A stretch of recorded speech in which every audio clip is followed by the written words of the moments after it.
Hey guys, Scare9 here. Welcome back to my channel today, and we are back here for another ranking video. It's been a year, and somehow I woke up and all of a sudden there are 70 exotic guns in the game. I don't know when that happened. It's an insane amount. Most of them are in a really good spot. This is probably, in terms of percentages, the most usable exotics we've ever had in the history of Destiny. It's crazy. A lot of these are balanced really well.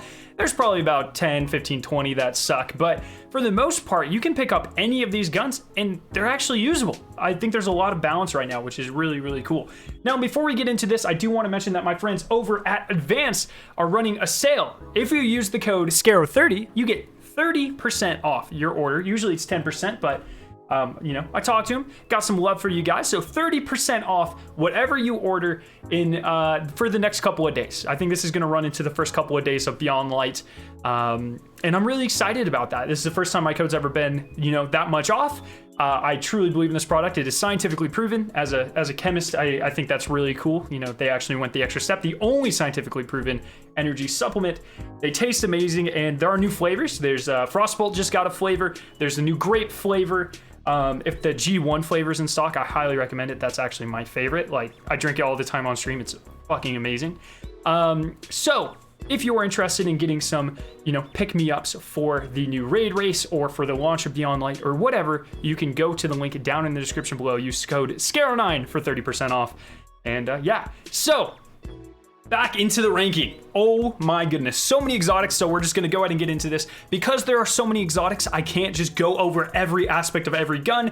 For the most part, we're gonna be looking how they play in PvE, PvP, and Gambit is of course like a mix of the two. The best ones are going to be at the very end. So we're starting with the worst, going to the best. This is considering every gun with catalysts, if they have catalysts. So you know, if there is a catalyst for the gun, it will be factored into how that gun performs. And of course, these are all my opinions. I am a very, very dedicated player. I have every title. I have max triumph score. I've done every raid a ton of times. Like, that's the type of player I am. And that's not to flex. That's just to say my preferences are going to be much more heavily weighted towards guns that do something that nothing else does. So guns that do incredibly high DPS, guns that serve unique functions. So that means that guns that might be a little bit more fun, but don't really matter, like they just don't do anything a legendary doesn't do, or things like that, that's really not gonna, my list might be different than yours because of that. So if you're insane enough, leave me your list of 70 down in the description below or in the comment section, but more than likely, just let me know what you disagree with. And that's perfectly fine. The whole point of these videos is to create conversation. So let's go ahead and jump into it. So number 70, everyone wants to know what's the worst exotic in the game. It's of course Skyburner's Oath, right? Does anyone like this thing? It's so bad, no matter what firing mode you're using. Second most useless catalyst in the game. It just needs a rework. I think as simple as that. Cabal aren't really the focus of anything that we're doing. I don't really envision them being the focus of anything that we're doing for a while. Just kind of useless. I would much rather take pretty much a blue weapon at any time over the Skyburner's Oath. So yeah, get it out of here. Next, second worst exotic in the game, in my opinion, is going to be the two-tailed fox. Now, I really want to like this. I know a lot of people actually do like this weapon. In terms of, I think, like, statistics, if you break it down, the damage isn't actually that bad. I hate the delay of the rockets, though. That's the thing that really kills it for me. And once you shoot, there's like a 2-second delay where the rockets kind of dislodge and fire. That kills it for me. But in addition to that, rocket launchers are in an awful place right now.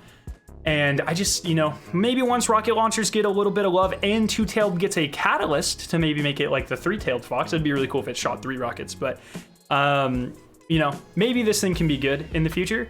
I don't think it's like absolutely awful, but it's just, I will never use this gun in its current state. So I hope to see it buffed a little bit in the future. Next, we have the Merciless. Once again, this one is actually absolutely useless. I mean, fusion rifles aren't that great in PvE. This is a PvE focused fusion rifle. And the Merciless was bugged for the better part of like 2 or 3 seasons, and like 5 people in the entire world noticed. So if that doesn't tell you how bad the Merciless is, I don't really know what will. It's not that great. It also needs a rework. Its catalyst is also not that good.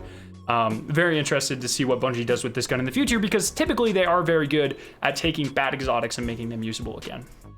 Now we're moving on to the number 67th exotic. This is going to be Borealis. It's essentially hard light, but in sniper form, and it's actually much worse in terms of its exotic perk. The cycling elements thing doesn't really matter anymore. Bungie is leaning a lot more away from elemental shields being the end game mechanic. Now it's like champions, and Borealis, of course, doesn't do any of that. And, you know, where shields are appropriate, you're going to use a gun that is either, you know, everyone's going to run different elemental SMGs or something. You know, Borealis can also one-tap in Crucible under the right conditions if you, you know, shoot a super and break its shield with a corresponding element or whatever. But, like, the chances of that happening are 0 to none. So Borealis needs a rework once again. Not really sure what they could do to make it better. Maybe instead of making it cycle through the elements, make it cycle through the champion mods. That might be incredibly overpowered, but it would also be very interesting to see. So not really sure what they're going to do with it, but I look forward to seeing it. Number 66, the Queenbreaker. Doesn't really offer much above a normal fusion rifle. It's just kind of, or a linear fusion rather, very similar. Maybe a little bit extra aim assist, but it got nerfed into the ground, so that doesn't really matter.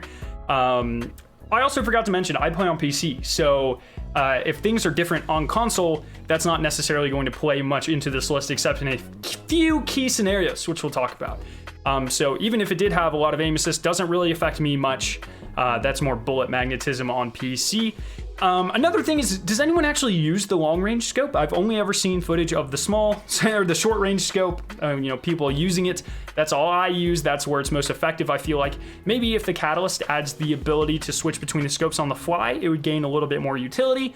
But in general, I think the Queenbreaker needs to offer something more than just what a regular linear fusion rifle offers, which, you know, linear fusions, for the most part, aren't really that great in things like Crucible right now. They don't really add much more than like a sniper rifle, which doesn't use heavy ammo. So there's a lot of things going on here. If the Queenbreaker maybe used special, maybe it would be a little bit better, but that, at the end of the day, is something for Bungie to decide. So we're gonna move on to the number 65 spot. And that is going to be the Sweet Business. I always want to love this gun. You know, you take a giant Gatling minigun and you're just mowing down things, and I always want it to be awesome, but it always disappoints me in terms of overall damage output. And, you know, in the Crucible, it's all right, especially if you get it spun up, but in PvE, it's pretty garbage. You know, primary weapons should never be your main source of DPS anyway, so that makes sense. Not the best for ad clear and things like that. Maybe one day it'll get a bit better, but we will just have to wait and see. Now in the number 64 slot, we have the Cold Heart. One of these exotics, like starting from this point, exotics aren't bad. Like, this is pretty usable, but in its current state, in Destiny's current state, there, like, the skill ceiling or the weapon ceiling is so incredibly high. Why would I ever use something like this? So the Cold Heart, while it's usable comparatively to other things, it's not really usable, if that makes sense. So if it was a legendary weapon instead, or maybe it took primary, you know, kinetic ammo, that might be a little bit better. But trace rifles in general are not in a great spot. Cold Heart, even though it's got a really good exotic perk, you know, falls victim to that. And I just don't know. We'll have to wait and see what they do with the Cold Heart. Then going to 63, this is going to be the Leviathan's Breath. This thing is very nice for shutting down supers, but it just feels clunky and slow. You know, when you draw it back, you're pulling the bike chain back, it takes like 4 seconds. It feels awful, it does not feel good. And when you have guns like Xenophage in the game that do pretty much the exact same thing, but faster, you start to question why anyone would ever use the Leviathan's Breath. It is incredibly good for invading in Gambit, it's very good for shutting down supers, but once again, there's a ton of guns in the game that do that a lot better, and they do it while not feeling incredibly clunky. So, you know, we're just gonna leave the Leviathan's Breath down here. It's a very awesome looking exotic. I really like the theme, but I would like to see them maybe evolve on the exotic perk a little bit more in the future. So that's why it's in number 63. Number 62, the Jade Rabbit. And this is probably gonna make a lot of people mad once again. I don't know why people like this thing. The Jade Rabbit is essentially a legendary scout rifle. The exotic perk almost never helps you. I mean, it helps you, but not noticeably, I suppose. But like, why not just use any other scout rifle in the game? It's not worth the exotic slot, in my opinion. I don't know. It hits really hard, but all scout rifles, especially of this archetype, hit really hard. So, I don't know. Jade Rabbit, it's going there. like to see something done with it, but we'll just have to wait and see. Now in the 61st slot, we have the Prometheus lens. Now this thing is a lot of fun, but it does fall victim to the same kind of gameplay aspects as Cold Heart, where trace rifles are in a weird spot right now. That being said, Prometheus lens, allowing you to essentially do infinite ad clearing, is absolutely nuts in a very, very large radius as well. It's a lot of fun. It feels very good to use. It looks awesome. I'm gonna need a little bit more incentive to use it. I need it to be tuned up just a little bit. It's at like a 6 right now. Bungie just needs to turn it up to like an 8, and then we might be talking. I'll have to reevaluate at that point in time. But this thing is pretty good. Not the worst in PvP, definitely more of a PvE focused exotic, of course. And I'm really interested to see what Bungie does with it in the future. Now in the number 60 slot, we're going to be talking about the Prospector. This is one of these vanilla Destiny exotics that, in vanilla Destiny 2 rather, they weren't that unique. Lately, they've been doing a really good job of making just absolutely absurd exotics. Prospector is very mundane. It's just a grenade launcher that shoots a lot of grenades. You know, not much else to it. Remote detonation and that sort of things. But, you know, while it does a lot of damage, why would I use this thing over like an interference or a swarm of the Raven? I'm gonna need a little bit more incentive to use something like the Prospector. So while it's not an awful weapon, I just don't see the trade-off using an exotic versus a legendary that can do essentially the same thing. Now in the 59th slot, we have Mida. And once again, this is one of these scout rifles that's like, a legendary scout rifle would probably do just fine. Now, Mida is really interesting because it comes with a couple added benefits. You get third eye, or where you maintain your radar while you're ADSing. That's pretty good, especially for like newer players or players that aren't as good in Crucible or as aware, or if you just play aiming down your sights a lot. So that's pretty interesting. I feel like the map size in Destiny, most of them aren't really built for scout rifles. It's a much more close quarters game when you think about it, but Mida does have its times to shine. Also, it gives you the speed boost, which is really nice for, you know, if you're just speed running and you don't really need a lot of damage output from your primary weapon. Mine is pretty good for that, but for the most part, I think I'll just take a legendary scout rifle or just use a completely different weapon archetype, like 98% of the time, because scout rifles are in a really weird spot where they're not that great, but if you buff them, I think they'll be too powerful. So I'll be really interested to see how Bungie tackles that problem, but for right now, I mean, we're just gonna stick Mida in the 59th slot and hope it gets better in the future. Also, it has the worst catalyst in the game, so we have to knock a couple points off there, because like, come on, Outlaw, really? Really? So we're gonna go on to the next slot, another scout rifle, the Polaris Lance. Not an inherently bad weapon. You get essentially infinite, you know, ammo to use with it. It can do quite a bit of damage. But I think anytime you're looking to a primary weapon as your main DPS source, with maybe one exception, which we'll talk about later, but it's Outbreak. I think for the most part, outside of that you're looking for a primary weapon to do most of your DPS, there's probably a better option, right? Polaris Lance is a very interesting weapon to use. It's pretty good in things like momentum control. While, you know, Jade Rabbit and Mida don't really offer much outside of a legendary scout rifle, I feel like Polaris Lance really does. Its exotic perk is good enough to justify that spot in a lot of situations. But once again, scout rifles, we'll just have to wait and see what happens in the future with that one. So that's why that's in number 58. Number 57, the Colony. Absolutely boring, so boring. Really cool concept, you know, robotic spiders terrorizing and chasing down to explode on your enemies. That's cool. Colony has been taken from a pedestal where it was really, really good, annoyingly so. Don't get me wrong, something like this doesn't necessarily need to be the best in the game, because then it's just awful for everyone, like no one enjoys it. Colony was just like insanely easy to get 2 or 3 kills with. They've nerfed it, so now in quick play you get 3 spiders, meaning most of the time you'll get 1 kill if you're lucky, 2 if like you have insane RNG, and then I think in the clip I get 3. I don't even know how I pulled that off. Okay, at that point I just need to play the lottery, because that's never going to happen to most people. The spiders are very easy to dodge in PvP, and for the most part doesn't really have any uses. In PvE you can use it to exploit and kill a lot of immune enemies, which is kind of cool, I guess, for like 2 aspects of the game. But for the most part, Colony's really boring, not really very effective. Number 57. Number 56. This is probably the saddest story in all of Destiny. The Sleeper Simulant. This thing in Destiny 1 was coveted. It was one of the probably top 5 exotics in the entire game. Came into Destiny 2 with Warmind, absolutely slaying. I think some people soloed Argos with this thing. It was just absolutely nuts. Bungie nerfed it, and then nerfed it again, and then I think they nerfed it a third time, and now it's just awful. It's been ran absolutely into the ground.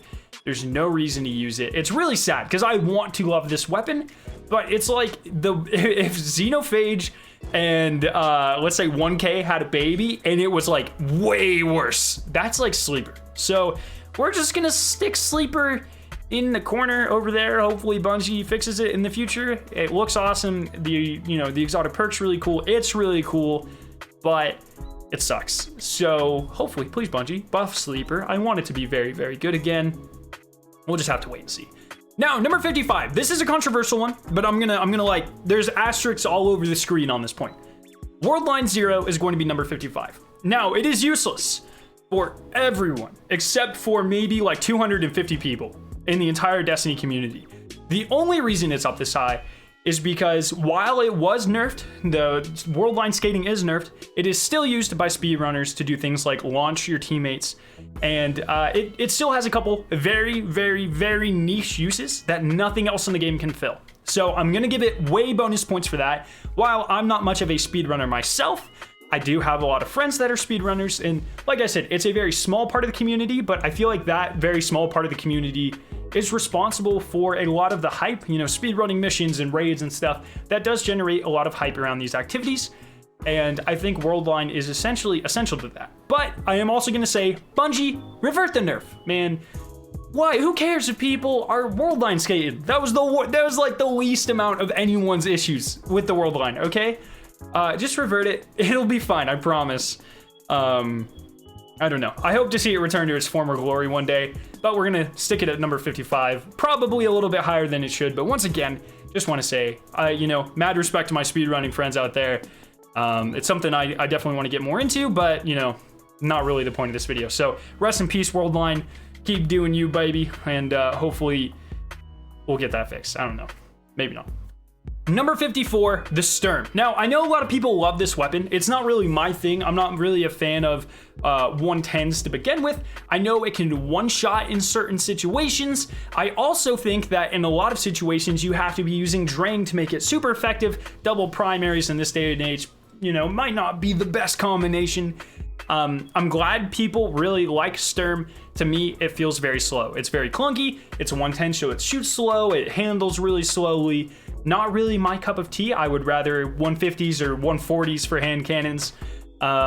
So not my cup of tea. I'm gonna leave it here. I know a lot of people like it. That's cool. Keep doing you. And I'm gonna move on to number 53, which like blew my mind. I thought I was gonna hate this thing, and I have historically hated this thing. But when I started using it, especially on Warlock, it was a lot of fun. And so that's gonna be Tommy's matchbook. Now I'm gonna like put a stake in the ground. I'm gonna die on this hill. Weapons that damage you when they use them, or when you use them, are not fun at all. That is not an interesting mechanic. No one likes it. It's awful. It is an absolute awful mechanic. I didn't like it with Touch of Malice. I don't like it with Tommy's matchbook. I wish they would stop doing it. That being said, if you're on a Warlock with a healing rift, it is much more manageable and can kill people pretty quickly in the Crucible, and I had a lot of fun with it. I'm not gonna lie. It became more of a game of, how do I not kill myself with this gun? Less of a, how do I kill other people with this gun? So it's interesting. It's definitely something that's way different than anything else we have in Destiny at this point. That being said, I don't know if I'll ever use it over a Gnawing Hunger or a, like a Summoner or any of the exotic auto rifles on this list. But, maybe some people like it. It looks really cool. The ornament's really cool. It's a cool concept. I just wish it didn't hurt you. It's just, I really hate that. I really hate that so much. Plus, the catalyst doesn't really seem to do anything. So, whatever. Now in the 52nd slot, we have the Wish Ender. Now, a very interesting concept for a bow. I think it's one of my favorite bows in terms of looks. The exotic quest to get it was really cool. It feels really cool to use. I like the idea of wall hacks, and it's one of only 2 wall hacks in the game, the other being Caprice Sting Hunters, and obviously with their perks to middle tree. But I cannot believe this thing is more popular. It's so good, especially in game modes like comp, low man, where you always need to know where your enemies are. Wishender performs really well. I know that bows aren't in necessarily the best spot right now, but Wishender's a lot of fun. I think it's got a lot of utility. I'm very interested to see if Bungie maybe, I know they're not with Beyond Light, but in the future, surely they'll give these guys a little nudge or something, you know? I feel like bows, for the most part, with a few exceptions, are widely underused. So I'd be very interested to see how they approach that problem. But Wishender, very cool concept for a bow. Can't believe it's not more popular, but it's going in the 52nd slot. The 51st slot is a gun that I've come to love over the years, and that's going to be Cerberus +1. Not the most effective gun in the world by any means, but the Catalyst really changed things up for me. You go from an erratic auto rifle to an erratic shotgun auto rifle thing. And it's, you know, because you can switch the firing modes. And I think it's really fun. I see a lot of people using this in PvP, not really on using, you know, mouse and keyboard. A lot of people on controller using it. I never really see anyone in PvE using it. It's an interesting gun. It's an interesting idea for a gun. I would really like to see maybe it expanded upon a little bit, but I can definitely see how if Bungie nerfs or buffs it at all, it'll probably be pretty broken. So I like where it's at. It could probably be a little bit more powerful, but it's just kind of like one of these niche weapons. It's kind of like, if you think about like cult classic movies, right? Movies that aren't generally accepted by all of society, but there's a very strongly feeling, you know, very passionate group of individuals that love it. And I feel like Cerberus is pretty much the equivalent of a cult classic in Destiny. So I think it's got a very interesting niche right now. Could probably be a little bit more powerful without going overboard, but you know, it is what it is at this point. In the number 50 slot, we have the Wave Splitter. This gun's also got a really interesting story. It was incredibly powerful when it was first introduced as a PlayStation exclusive, got nerfed, then it came to all consoles, and now it's just kind of like, meh. In my mind, there's zero reason why this thing should be a special. Now, keep in mind, I've very limited amount of time using this thing, maybe an hour, but how is it considered to be on the same level as a shotgun or a sniper or a regular fusion rifle? It doesn't really make sense to me. So I think trace rifles in general, for the most part, just need to take kinetic ammo. Maybe Divinity is in a league of its own. I respect that. But the previous three that we have discussed, Cold Heart, Prometheus, and Wave Splitter, in my mind, there is no harm done if they are all changed to kinetic ammo over special. So I'd be really interested in hearing your guys' thoughts on that down in the comment section below. But Wave Splitter, it's not bad, but I just don't think it's, you know, special ammo level, in my opinion. So I'm going to put that here at number 50 on the list. Number 49, another controversial one. This is going to be Malfeasance. I know this is another cult classic. Some people love this gun and they swear by this gun. And I don't know, it's not bad. It's pretty good. It's a lot of fun to use, but I feel like it's just, there's a lot of guns that are just legendaries that are more effective, in my opinion. This thing isn't the best, and that's just, you know, obviously my opinion. I'm really interested to see where Bungie takes this thing in the future, because I do think it deserves a little bit of a buff. But, you know, a Gambit only gun, when Gambit is probably very largely the least popular out of the three integral game modes in Destiny: PvE, Crucible, Gambit.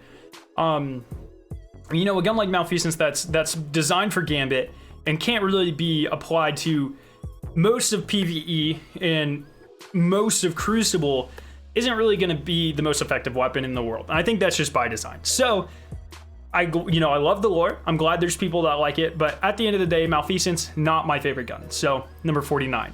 Now in the number 48 spot, we have Deathbringer. And this one is so cool. I want this thing to be so good. It looks amazing. The exotic perk is really cool, really unique. I love everything about this weapon. It's just not the most effective thing in the world. I think that's just because of projectile speed. If it was a little bit faster, you know, then we'd be on to something. So Deathbringer, pretty good for invading, pretty good in Crucible. I don't think I would ever use this thing in PvE. I think there's much more effective weapons that are much easier to use, and that are in a lot better spot than most rocket launchers. But Deathbringer, I really like the vibe Bungie was going for, and that's why, you know, I gave it a couple extra points here. I like it at 48, and I'm very interested, once again, for a lot of these, to see what Bungie does with them in the future, because they've got a really good track record, especially in the last 2 years, of taking bad exotics and making them really, really top of class exotics. So very interested to see what they have in mind for Deathbringer, if anything at all. Now in the number 47 slot, we have the Lord of Wolves. This thing truly used to be the Lord. Now it's more of the Peasant of Wolves, which is good because it was super annoying when it was at its peak, man. It's probably more applicable in PvE now. It's a boss melter even to this day. It does a lot of really insane damage. But in PvP, it's no longer as viable. I would probably just use a regular legendary shotgun. So that's where Lord of Wolves is. Not bad, not the greatest, but in a pretty good spot. So number 47 in the list. Now in the number 46 slot, we have the Symmetry. And this is a gun that it's one of my guilty pleasures. I know a lot of people don't seem to love this exotic. I think it's very interesting. I love the alternate fire modes, how each one has a very, purposeful reason behind it. And if you get those stacks up in the Crucible, like 10 stacks, you're slaying out. This thing will track you from across the freaking world and two-tap you. It's nuts. I absolutely love when, obviously you have to survive long enough to get 10 stacks on it, or 15, or however many you want to get. But when you reach that point, oh my God, it feels so good. It's a lot of fun. It looks really cool. And this was kind of the beginning of the wave of Bungie trying super unique weapons, and I really like it. I really like where they were going with this thing. Very interesting exotic, to say the least. Now we're gonna go on to number 45, Arbalist. Not a bad gun by any means. It uses special ammo, and it is, once again, a linear fusion rifle. Probably one of the best, if not the best, linear fusion rifles in the game. And I'm trying to make sure that's right. That sounds right. And especially for Crucible. This thing can one-tap supers. It'll one-tap everything, actually, pretty much. It's absolutely insane. I know when I hear those crickets of it charging up in like a trials match or something, I'm hiding, man. No way am I peeking that thing. On controller, it's got quite a bit of aim assist. It's very nice. Big fan of the Arbalest in general. So, number 45 slot. Number 44 slot, Monte Carlo. Unfortunately, it's been kind of completely overshadowed by things like the Traveler's Chosen, which is really unfortunate, but auto rifles are in an incredibly good place in the Crucible right now, so Monte Carlo, of course, gets a benefit of that, and if you're running, let's say, like, throwing knife builds, or let's say, like, throwing hammer builds or something like that, Monte Carlo might be for you. That's a lot of really good synergy there. I prefer it more in PvE when I'm doing something like a hammer strike build with my Peregrine Greaves. It's a very, very powerful build. So Monte Carlo has a special place in my heart because I love just kneeing things in the face. Very fun, and Monte Carlo allows me to do that more often. So Monte Carlo, number 44. Now in the number 43 spot, we have the Fighting Lion.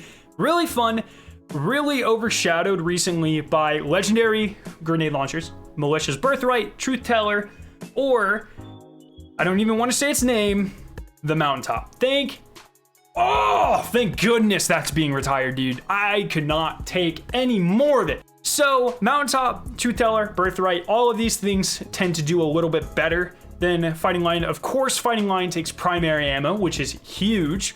It's a lot of fun, a lot of really calculated plays you can do. I think this thing will be very good and kind of another cult classic for years to come. It's very interesting. Very good synergy with the kind of hit him with the grenade, switch to primary, finish him off, get your bullet or your grenade back. Very cool stuff. So, number 43 spot. Number 42 spot, we have the Tractor Cannon. This thing's in a really weird spot, but I think a really good spot. It used to be the PvE go-to, but now you have, Tethered's like one of the best debuffs in the entire game, easiest to use. Oppressive Darkness is nuts. Hammer Strike and Divinity. So you have all these really easy to use nerfs on enemies. So why would you ever use a Tractor Cannon? I don't get it. But it really has started to shine in PvP. It's a lot of fun to use, seeing bodies gib across the map. You fling them, they ragdoll, a lot of fun. It suppresses enemies, it, kills supers, it kills regular people. It's a lot of fun. It's a very, very fun exotic. Definitely one of the most unique they've ever made. Really like where this thing's at. Now in the number 41 slot, we have Truth. Easy mode Gambit. That's all I'm going to say about it. If you don't have Xenophage, Truth is the best invader weapon I could ever think of in Gambit. Xenophage, obviously a lot easier to use, easier to get ammo, but Truth, absolutely insane. This thing will track you to the moon and back. Very, very powerful. Pretty much like Colony 4.0, but technically existed before Colony, so I don't really know how that works. You know, insane tracking, a lot of fun. Not the greatest in PvE, actually quite bad in PvE, but you know, it is too good to ignore in things like Gambit. So 41st spot. 40th spot, we have Darcy. Now, people get mad at me every time for this, but I'm gonna say it again. Why would you use Darcy when you have Izanagi's Burden or Whisper of the Worm or even legendary snipers like Long Shadow, Supremacy? Sure, technically, Darcy does a lot more damage, but my problem with Darcy lies in the fact that it only does a lot more damage if you're consistently hitting your crits. And when you have to fire 400 shots per second with the Darcy, are you really consistently hitting your crits? I don't really know about that, you know? So it might be like on paper really good, but in my opinion, it is not as well-rounded and easy to use as something like Izanagi's or something like Whisper. I think a lot of people overhype Darcy. I know that's probably gonna make a lot of people mad, but at the end of the day, you use what you want to use. I'll use what I want to use. Darcy just doesn't do it for me. So number 40 slot. Now in the number 39 slot, we have Lumina, and this is almost exactly the opposite. This is a gun that I really like and I really love the utility of that most people don't. It's incredibly unique. It looks absolutely incredible, and it just, you know, one of the best looking guns in the game in my opinion, and it's a lot of fun. We don't have a lot of things in Destiny that are aggressively support. And I know that doesn't make a lot of sense, but think about like Bubble. You place it, it's in one spot. Think about Well. You place it, it's in one spot. What if I want to buff my teammates to rush the opponents? There's not a lot of instances in Destiny where you can do that. I would think like maybe sunspots help you do that. That's all I got off the top of my head. So Lumina does an excellent job of giving you your teammate an overshield, and I think it buffs both you and your teammate's damage by like 15%, I think. Don't quote me on that. But it's a very unique niche that it fills, and it's very good at it, especially with Catalyst where you get 2 buff orbs per kill. Very fun, very solid hand cannon to begin with. I definitely think Lumina is, I think it's a lot better than people give it credit for. So that's why it's in the number 39 slot. Number 38, Graviton Lance. Just an old faithful, man. This thing is good whenever you need it to be. One of the most criminally underrated exotics in the game. I think you don't see a lot of use anymore. The 2-round burst is very cool. The exotic perk is very effective. Great crowd control in Crucible. Pretty good in PvE as well. You definitely don't see a lot of people using it in PvE, but it's not bad. It's not a bad exotic by any means. There's just a lot of better stuff. So I think that's why you see a lot of people not running Graviton Lance, because you have other pulse rifles in the game, especially legendaries, that are like either just as good or a little bit better. So Graviton Lance, I think it's kind of underrated, but I think it's very fitting to fit in the 38th slot. So that's where I'm gonna put it. Now in the number 37 slot, we have the Lay Monarch, or the Lemonarch, if you are a man of culture. Or lady of culture, I guess. I mean, looking at my statistics, my demographics are like 98% male, and I'm sure the other 2% are like on your mom's YouTube accounts. But, you know, maybe not. You know, welcome. Probably the best bow for Crucible right now in the entire game. Very effective, and more importantly, it's very annoying. Now, that's kind of like contradictory, but in my mind, when a weapon is annoying, that's because of how good it is and how unique of a role it fills. And Monarch taking, you know, if you hit a headshot, it creates that poison gas cloud. Taking your opponents and maybe even their friends out of the engagement for a couple of seconds while allowing you to see where they are with damage tech numbers, that's huge. Very, very, very good. A lot of people love this thing. Very fun to use, especially with like Oath Keepers on Hunters or things like that. Very fun exotic to use. So number 37 slot. Number 36, we have the Telesto. A lot of fun in PvE and PvP. Once again, just the really reliable fusion rifle to use. Pretty good in both. Right now, it hasn't broken the game in a little bit, which is very interesting. This thing is notorious for causing bugs, and it hasn't for a while. So now it's just a reliable fusion rifle. Very fun, very cool, and it's the Telesto. It's the besto. What else is there to say? Now in the number 35 slot, we have the Heir Apparent. Man, this is what I'm talking about with the goddamn Sweet Business, dude. The Sweet Business is essentially a Gatling gun that fires marshmallows. And then the Heir Apparent comes in. It's like, bitch, get out of here. And it is just insane. My favorite move is to be top tree Dawnblade and becoming an attack helicopter, consuming your celestial fire, floating up and just mowing people down. It's so much fun. The overshield is insane. I really like the overshield because it's weird for Crucible, but it's almost like you're rolling the dice. It's like you're super overpowered because most people use like solar and void weapons because those are the majority of really good weapons right now. But if someone has like a waking visual with, you know, arc, you're screwed, dude. You're dying so fast. So I really, really like the concept behind this weapon. I think they did a really fun, amazing job with it. It's not bad in PvE. It does pretty good damage.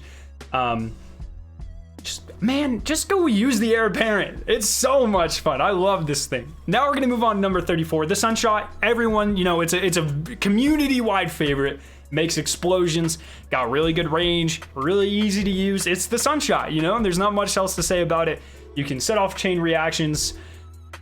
If you ever need a good hand cannon and you're getting sick of the same old Dire Promise or like Luna's, if anyone still uses that, or Thorn or whatever, just use Sunshot. You know, it might not be quite as good, but it's a lot of fun. And it will be the only 150 in the entire game next season, which is like, obviously these rankings are for how things are right now. I think Sunshot might jump up a couple spots next season. I think it'll be very interesting to see, and we'll just have to wait and see what that plays like. I think it'll be very good. A Sunshot is essentially gaining an extra exotic perk, which is really cool. So, number 34 slot. Number 33, we have the Crimson. I got absolutely butchered last time. I play on mouse and keyboard. Mouse and keyboard. See, here's my keyboard. Boom. I do not play on controller. My controllers, you can't see them. They are retired. They're out of commission on that shelf. So, when I said that Crimson wasn't that good, and I didn't really have any frame of reference for a controller, I got just absolutely shit on in the comments. So it turns out Crimson is incredible on controller. I didn't know. Look, how am I supposed to know these things, okay? Reddit doesn't tell you that. I don't know. Crimson, a lot of fun to use. I still prefer Red Death. I really miss that range. I feel like Crimson, that's where, like, Crimson's biggest flaw is range, in my opinion, and the lack thereof. So, a lot of fun. I'm probably just gonna stick to using my legendaries, but I'm glad there are people out there that love Crimson. It's a very cool gun. It's a memory of what used to be my favorite exotic in the game. Rest in peace, Red Death. But, you know, Crimson, whatever. Enjoy it, have fun. I'm sorry I ranked it so low last time. Here we are. Okay? Okay. 32, Black Talon. This thing pisses me off, okay? 3 peeking. I get why people do it. Hell, I do it, okay? I've been falls like 50 times. I get it, dude. It's rough out there. You gotta do whatever you want, or whatever you can, to win. So 3 peeking, I totally get it. Black Talon is like 3 peeking the enabler, right? It's like regular swords and trials, what are you gonna do with that? Like, look at me to death? Black Talon, that shit is scary. Now, technically, Temptation's Hook does pretty much the same thing, but it uses more ammo, so you get less heavy attacks, you know, the flinging disc of death. Black Talon looks really cool, allows you to 3-peek, which, as unfortunate as it is in the current climate of the game, is an advantage. And it is undeniable that that makes the exotic better. Unfortunately, but it does. So, as much as it makes me feel dirty, and as much as it might make you feel dirty, and as much as I hate you for 3-peeking, and as much as you hate me for 3-peeking back, Black Talon's going number 32 spot. You know, abuse it while it lasts, I guess. I don't know. Who knows? I don't know. 31, Vigilance Wing. This thing has gotten a lot of attention recently. It's a consistent 2-burst kill if you hit your headshots. Very good in trials. You get that kind of like, I think it's like a handling boost and some health back. Very cool stuff. Very easy to use. Pulse rifle, and it actually offers something over something like Radrix or Cold Denial in trials. So very competitive weapon, very interesting. 31st slot. In the number 30 slot, we have the Thunderlord. Fun fact, my very first exotic ever, got it before my first legendary playing Destiny 1. I had no idea what was happening. I was on Xbox. I got literal hate mail because I got this thing from a post-drop screen. I think it was after a Clash game on Asylum. And yeah, it was, my love for Thunderlord was sealed then and there. I fucking love this thing. So much ad clear, an insane amount of ad clear. One of the best ad clear guns in the game. Now my problem comes from anytime that I have to use my heavy weapon for ad clear, I start to get a little shaky with it, right? In my mind, this is how it works for me. Your primary weapon is ad clear. Your secondary weapon should also be ad clear, but mostly for killing majors. And then your DPS weapon, your heavy weapon, that's for bosses and maybe like ultras and things like that. That is how I play as a highly efficient player. I'm just gonna leave it at that. So anytime that you have things that start to break that pattern, I start to have a little bit of problem with it. Thunderlord is a lot of fun to use, but they did heavily nerf it. I'm pulling numbers out of thin air right now. I think it was a 30% damage reduction on bosses. I just seem to remember that number for some reason. And that really kind of sealed the deal on not using Thunderlord as much for me personally. While it's great for ad clear, so is Recluse, so is Gnawing Hunger, so is Mountaintop, all of these things. So while I love Thunderlord and I do try to use it anytime I get like arc strikes and that sort of thing, it has definitely fallen a couple of pegs from the last ranking. Now we have 29, Jotun. Talk about weapons that people love to freaking hate, dude. It's not as good as I remember though. I haven't used this gun in like a year, probably since the last ranking video, and I put it on and did they change something with the tracking? Is this like a PC thing? Like what the hell's happening here? As my friend said, quote, this is Retool, quote, sometimes the tracking is insane and sometimes it's like, nah. And honestly, that perfectly describes my experience with Jotun. You can see me using it in the background gameplay. I think I kill someone from across the map on Exodus and he like curves down. It's insane. But then while I was trying to get footage, I had some people I was 2 feet in front of and he would just like veer to the left and completely miss them.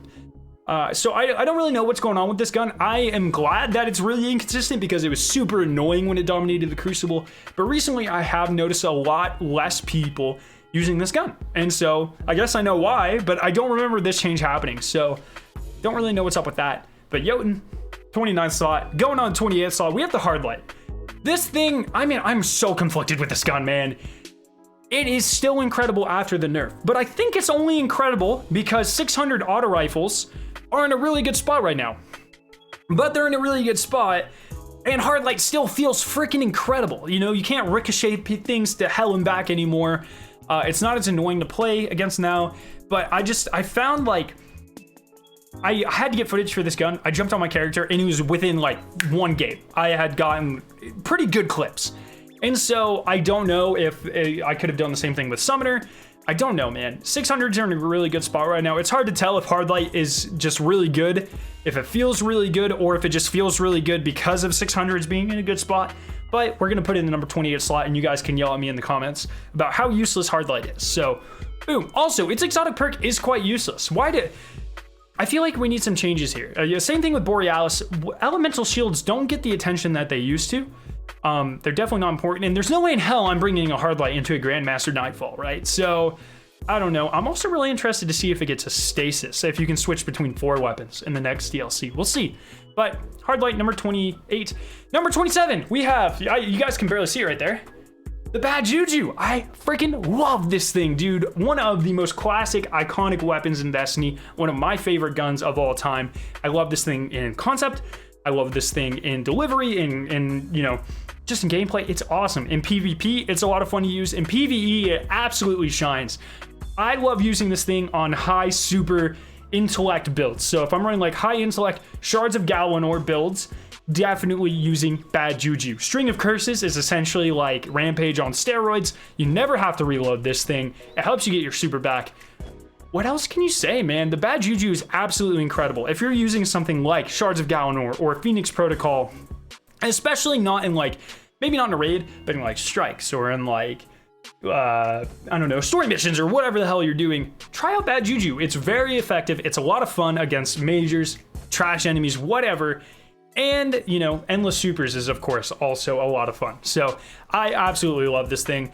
Number 26, we have probably the most unique weapon in Destiny history, the Ruinous Effigy. Now, not the most effective gun in the world, but I was very surprised to see Bungie is nerfing this thing going into Beyond Light. So why? I don't know. It's a lot of fun to use. You kill someone, you turn them into a ball, and then you kill people with that ball. It is the equivalent of loading into Minecraft, killing a pig, taking the pork chop and smacking it, other pigs in the face with it, right? That's the Ruinous Effigy, and I love it. Very cool, very awesome gift from the darkness, following the lore and that sort of thing. I don't know. I hope they don't nerf it too hard because I have a lot of fun with this weapon. It already doesn't get the attention that I personally think it deserves, but if this is the future of exotics, super unique, super fun, super kind of weird exotics, I'm here for it, dude. This thing is a lot of fun. Very happy with it. So number 26 slot, number 25 slot, we have the Devil's Ruin. I think this thing's so damn good. Such a fun weapon to use, and people are gonna get mad at me. I don't think this thing should be a kinetic weapon. I think it should be a special ammo weapon because it's that powerful. The burst, being able to one kill someone, is insane. You can use it as a regular sidearm till you have one bullet back and then just do the full burst anyways. Very good at melting supers. This thing is insane. I love the Devil's Ruin. I actually think it might be approaching too powerful, so that's why I put that there. 24, we have Wither Horde. Now, for most hardcore players, Wither Horde is not the best option in the game. For instance, I pretty much never use this thing. However, what you do have to consider is, I think the statistic is only 50% of players tracked by AdvancedGG have Anarchy, which means it's probably closer to like 30% of players only have Anarchy. So for the other 50 to 70% of players, they need something else. And Wither Horde is a free to play, like you get it for free, getting to like rank 34 on the pass or something. You get it for free, it's handed to you, and it is incredibly good. And while it's not quite as good as Anarchy, if you're running like a double grenade launcher build with like Wither Horde and Wendigo or something, it's incredibly powerful. They did a very good job with this gun. It truly makes you feel like you're using the darkness. Just a lot of fun. So I have a lot of respect for this gun. Even though it might not be the most effective thing in the world, I'm glad it's in the game. Number 23, we have the Risk Runner. Absolutely godlike in PvE. I think some people hype up this gun too much. Honestly, I think there are two exotic SMGs that are better. We're going to talk about that here in a second. Risk Runner, it is a lot of fun. Unlimited ammo, increased damage resistance in arc. You can damage yourself with an arc grenade to proc it. It's pretty nuts, but I have some controversial picks coming up after this. Risk Runner, 23rd spot. 22nd spot, Traveler's Chosen. Now, once again, not the most effective gun in the game. Sidearms are in a weird spot. If you're good with them, you're good with them. If you're not, you hate them. And that's pretty much how it is. Now, what I love about the Traveler's Chosen is how it allows for pretty much endless building or build crafting or theory crafting or whatever you want to call it. Traveler's Chosen, refreshing your abilities, allows for some insane plays. And the Traveler's Chosen does something that very few exotics or even guns in the game do, which is really encourage you for going on these long kill streaks. Destiny doesn't have kill streak rewards. There's no UAV or chopper gunner in Destiny. So it's really cool to see weapons that allow you to become more powerful as you roll through more enemies. And there's not many guns that do that, especially on such a, linear scale. Like if you think about a gun like maybe Ace of Spades, you get a kill, then you're more powerful, but that's like your cap. It's like one kill. With the Traveler's Chosen, you get more powerful with each kill, which I think is very, very interesting. I think it's a very cool weapon. I'm glad they put it in the game. Definitely surprised me with how much I enjoy it. I love build crafting, and that's kind of where Destiny's going, right? We're heading in a much more MMO-like arena and specs out and stuff like that. So I think Traveler's Chosen is doing a really good job, and I'm happy it's in the game. 22. Number 21 spot, we have the Ace of Spades. Now, I love this gun. I did not realize how hard this thing hits. It hits really hard. And mark my words, okay? Next season, when every 150 except for Sunshot becomes 140s, Ace of Spades will dominate the Crucible. A 140 Thorn versus a 140 Ace of Spades, I don't think that's a fair competition. I think Ace of Spades is going to win like 7 out of 10 times. It's a very good gun.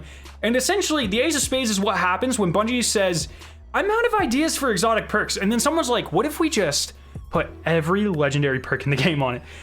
Ace of Spades has Third Eye, Firefly, Kill Clip with no time limit, and Outlaw. They just kept piling things on, and it feels so good. It looks really cool. Some of the best ornaments in the game. Just a great, great, great weapon. And yeah. Ace of Spades, look for it. And next season, it's going to dominate. It is going to be disgustingly good. I'm calling it right now. Number 20, probably the most controversial pick on this entire list, Teraba. I think Teraba is better than Risk Runner. And I know a lot of people don't agree with that, and that's fine. I think Teraba gets a lot of hate, but mostly from players that either don't have it or have never used it to, you know, its full potential. Teraba is one of the, if you have Ravenous Beast on, is probably the best ad clear in the entire game. The problem is its consistency with Ravenous Beast. Whenever you switch off to like a special or you're heavy, you lose your Ravenous Beast charge, which I think needs to be I think that needs to be gone. Like, Bungie needs to take care of that. The nice thing with Recluse is not only is Recluse very, very powerful, but its perk activates no matter what weapon you get a kill with. So if I snipe something, I switch to my Recluse, boom, you're buffed, right? You already are doing increased damage. I think Teraba also needs to do that. It's a raid exotic. It's supposed to be incredibly good. When you have Ravenous Beast up, you can melt everything, dude. It does insane amounts of damage. And I love the idea, the more you're using Ravenous Beast and you're hitting enemies, the longer it lasts. I think that's really cool. But I think like the stark contrast between regular Teraba and buffed Teraba is insane, right? Like when you have Ravenous Beast, you are like high on a mountain, dude. You're killing it. But when you don't have it, it's just like a regular SMG shooting marshmallows, and that's not very fun. So I think if they brought those, like if they shorten the window between those, I think it'd be a little bit more loved. I really like Teraba. I hope that they just give it a little bit of nudge, especially maybe with its exotic catalyst. We'll see. But number 20, and that's where it's going for right now. Number 19, we have the Legend of Acreus. Great in PvE, great in PvP. The main problem is that it's pretty much stayed the same while Bungie keeps putting things, you know, that are better into the game. So it's pretty good at DPS. There's things that do better DPS. It's pretty good for shutting down supers. There's things that shut down supers at longer ranges. So, you know, Acreus, really fun, really cool. I just think it's kind of a relic of vanilla Destiny 2, though. Like, it was built to be the most powerful exotic in vanilla, but then they just kept making more and more unique and powerful guns. Acreus just kind of got left behind. So it's a lot of fun, but I think there's a gun coming up here that truly shows how Acreus is just kind of outdated. So number 19, number 18 spot, Wardcliff. Once again, this is another one of these weapons. Used to be king of the hill, used to be amazing, and it's still pretty good. But it's essentially just like Acreus with range that you can also sometimes kill yourself with randomly. So Wardcliff, pretty much my go-to exotic in Crucible, especially things like Trials. But admittedly, I have definitely blown myself up more than a couple of times. In PvE, it's pretty much good for like the Nokris glitch, Valkaor, Morgeth, and that's like it, you know. Not the best DPS in the world, but its ability to stun is very powerful. So I think Wardcliff needs a redemption story a little bit. It's still pretty good. It's number 18 on a list of 70 exotics. That's still like freaking incredible, but I think it could be a little bit better. Number 17, Ariana's Vow. This doesn't really apply this season because we have really good options for barrier weapons being auto rifles and SMGs, but Ariana's Vow is an incredibly powerful gun to have in your toolbox. Some seasons we might not get lucky. We might get like bow barrier, and no one wants to do that. Ariana's is very easy to use, very good for Grandmaster Nightfalls or even Master or Legend Nightfalls, farming them. And it's pretty good against non-barrier enemies as well. So this season is kind of a pass for it. Like I said, if Gnawing Hunger or Recluse can be barrier weapons, there's no way in hell I'm using Ariana's Vow. But in seasons where that's not the case, where you have like scouts or bows or something like that, Ariana's Vow on my character every time I run a Grandmaster, or just a Nightfall or a deal in general on any difficulty. So a lot of fun to use. And yeah, number 17 slot, very effective. Number 16, we have Outbreak Perfected. Not as good in PvE as it used to be, still pretty solid. I believe they changed it so your nanites don't stack with your teammates anymore, but you know, it's still pretty good, whatever. Mostly shines in PvP. Those nanites are absolutely disgusting. They're like the better version of the Lemon Arc, that poison cloud. I feel like the nanites do it a lot better and a lot more annoyingly and a lot more aggressively, which I really enjoy. I find this thing to be incredibly good. Definitely reasons to use it over something like Vigilance Wing or Cold Denial or Raydrix, in my opinion. Raydrix, of course, being absolutely in a league all of its own, though. But definitely contends, so I take that one back. But the other two, Outbreak just is incredibly easy to use. It's incredibly effective. So, number 16. Number 15. The gun that dethroned Acrius, this is going to be the fourth horseman. This thing is insanely good. It can melt strike bosses in seconds. So I have some footage in the background. You can see me and some of my teammates using it. Absolutely melting bosses. One clip, pretty much for every strike boss on Arcburn, does at least a third to maybe even a half of their damage. And that's 5 shots with the catalyst, of course. Absolutely incredible. And it uses special ammo, not heavy ammo, which means, you know, the ammo economy for it is great.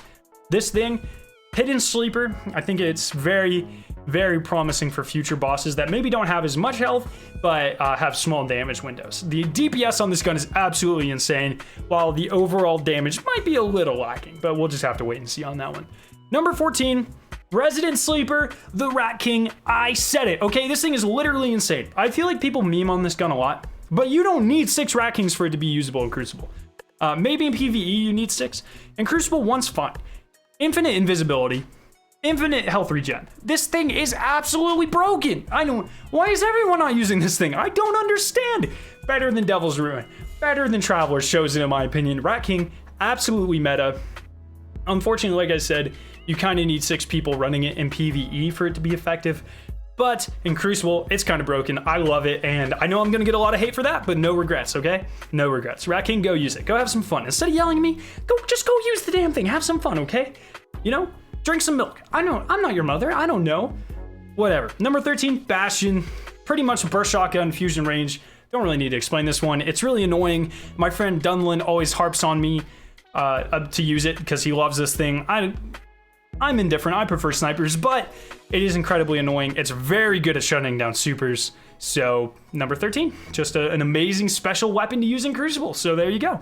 Now in the number 12 slot, we have Huckleberry. Once again, this is probably gonna piss some people off. I know people like Fanboy over Risk Runner. Huckleberry's just better. I don't know. It's like, honestly, it's like if Teraba had Ravenous Beast permanently. It's incredible. Probably my favorite primary ad clear in the entire game.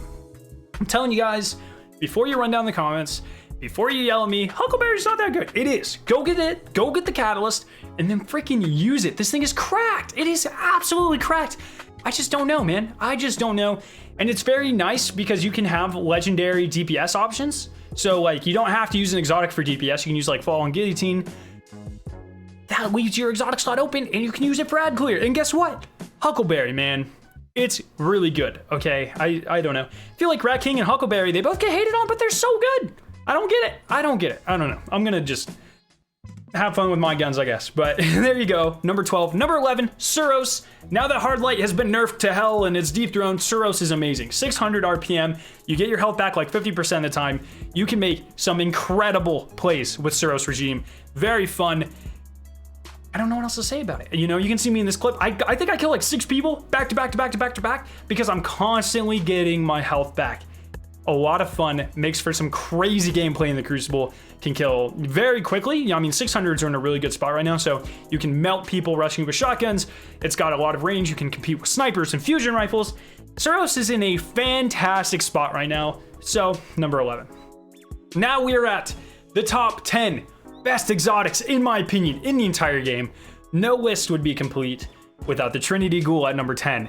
This thing is insane, man. This used to be like one of the worst exotics. Bungie gave it a catalyst, and all of a sudden it's nuts. They didn't even do anything to it. They just gave it a catalyst. That made it incredible for freaking killing things. And so now you can see in the gameplay, I'm taking care of probably in the span of 10 seconds, 60 enemies and shooting 5 arrows. It's nuts. You just shoot something and people die and they chain and other people die, and it's a lot of fun. It is so good. Not the best in Crucible. I see some people using it, not my first pick. In PvE, it is absolutely insane. And he uses primary ammo, which is, you know, there's nothing better than that. And I actually take it back. Huckleberry is not the best. I don't know what the hell I'm talking about. Huckleberry is not the best ad clearing weapon in the game. Trinity Ghoul is. What am I on about? I don't know. Trinity Ghoul, number 10. Number 9, 1000 Voices, kind of fallen from grace. 1000 Voices is a very good jack of all trades. Not the best in terms of damage, but good enough. It's good enough for raids. Most raids, some bosses have weird crit spots and, well, not crits, but, you know, hit spots and stuff. 1K is pretty good, very easy to use. Fusion rifle builds are very easy to do. So good for that, good for invading and Gambit, good for the Primeval and Gambit, good for Crucible. So pretty much knocked all your boxes there, or ticked all your boxes. 1K is just good at everything. But there are better weapons. So that's why it's number 9 and not higher. Number 8, Thorn. I think this thing's gonna fall from grace. Like I said, I think Ace of Spades is gonna be a lot better next season, but Thorn's in a very good spot right now. Once you get it rolling, once you get the Mark of the Devourer buff, I think it's absolutely crazy. I think you can 2-tap in a lot of scenarios with low resilience. Don't quote me on that though. It's absolutely crazy, very easy to use, very fun. The lore behind it's cool, it looks awesome. It's just one of these guns that has the perfect trifecta, where it looks amazing, it feels amazing, and it plays amazing. And I think that is super important, right? Not only should a gun be super effective, it should be pleasant to look at, because for guns like the Thorn, you're going to be looking at them a lot, and it should also feel really good. You know, guns, even though if they're statistically good, doesn't mean that you're going to be good with them. I think Thorn is really good. Everyone's good with a Thorn, right? I don't know, a lot of fun, and it's annoying, and you can track your enemies through walls, and it takes them out of the game. They can't health regen. Very, very top tier in the Crucible. So number 8. Number 7, Whisper the Worm.